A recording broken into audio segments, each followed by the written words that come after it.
మనకు మన ధర్మం మొదటి నుంచి ఉంది, మన సనాతన ధర్మం అందరికీ కూడా కావాలా, వదలొద్దండి.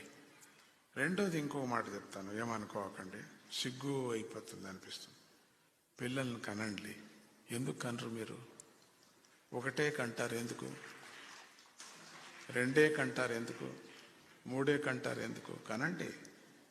ఒక 4-5 కనండి. ఎందుకు వద్దంటారు? అనవద్దండి. కనాల. ఎందుకు కనకూడదు? కనాల. పోటీగా కనాలి. మనం